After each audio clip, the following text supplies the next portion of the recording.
léegi feneen fu may ñëw léegi mooy les compétences yéen a wax sax ay compétences dans ce gouvernement j'ai jamais vu de gouvernement avec des gens aussi incompétents nga baal ma. oui tey kilifa Dame Mbodj. non damaa jum Dame Mbodj nekkul SOGIP. si waaw gouvernement nga wax kay.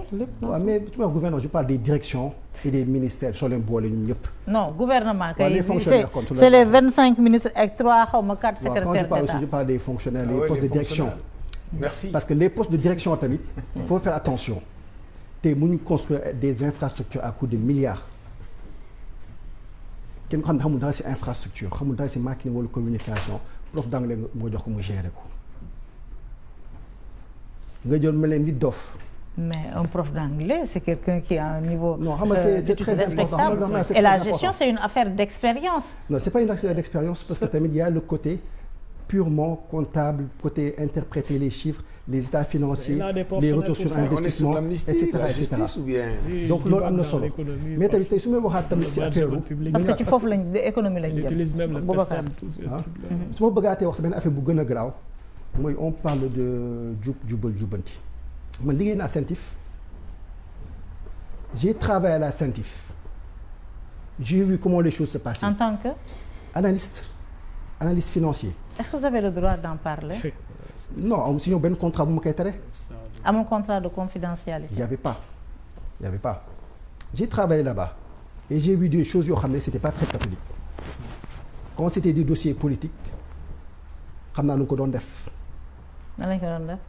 non bëgguma si sori mais xam naa nu ko si doon def. ah c'était du temps de.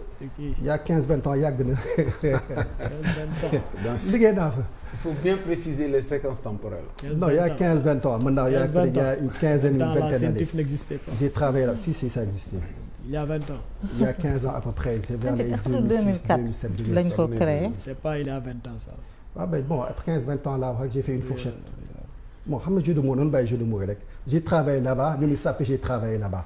waaw j'ai déjà fait des enquêtes sur beaucoup de gens xam naa nu muy doxee. mais l'éthique c'est pas juste. mais nu muy doxee lan nga ci imputer l'actuel régime. c'est-à-dire que on politique li xew bi CENTIF c'est pas tout le temps noir sur blanc c'est-à-dire que am na benn côté boo xam ne xam nañu ko politiser tuuti et c'est dommage. mais dafa am responsabilité bu ñu ci mën a imputer.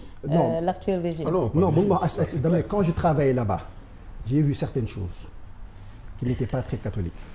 Mais c'est quoi le rapport ak. fu may waxee rek c'est-à-dire que je suis en train de dire que comment ça se passe dans le gouvernement quand les gens disent jub jubal jubanti si on veut vraiment changer les choses il y a certaines am na affaire yoo xam ne da nga ko war a dindi par exemple un ministre qui embauche loolu en connaissance de cause un ministre qui embauche munoo tere ay détournement de deniers publics je vais vous dire comment ça se passe un ministre qui embauche mais quand je dis à certaines personnes de faire un travail. Mais le ministre n'embauche pas ministre bi buy ñëw day indaale son cabinet il trouve une administration. Ils prennent des gens. oui mais day indaale son ministre mënul jël ba weesu DCM secrétaire am. SGM chef de cabinet am chauffeur am il peut aussi choisir son DC mais tout le reste du ministère c'est constitué de fonctionnaires de l'administration. Il faut l'écouter pour comprendre ce qu'il veut dire. Voilà. dama ne nag quand ministre embauche ak ministre doole bu mu am si biir ministère am c'est très facile de mettre la pression pour que les gens fassent des choses pour toi. Ah d'accord. Et soo xoolee loolu tax d'habitude quand on attrape les DAGE et les gens comme ça mais c'est difficile d'attraper les ministres parce qu'ils signent pas mais ils mettent la pression donc loolu doole bu mu am au niveau lu ñuy wax hyper présidentialité tam côté boobu tamit si côté ministre yi il faut ñu wàññi ko ils ont trop de pouvoir. et loolu day waral lu bëri mais fu may wax rek c'est une justice sooxe na mais je pense que c'est une chose qu'il faut régler le plus rapidement possible mais la priorité au Sénégal doit être l'emploi moo nekk numéro 1. Merci. Merci.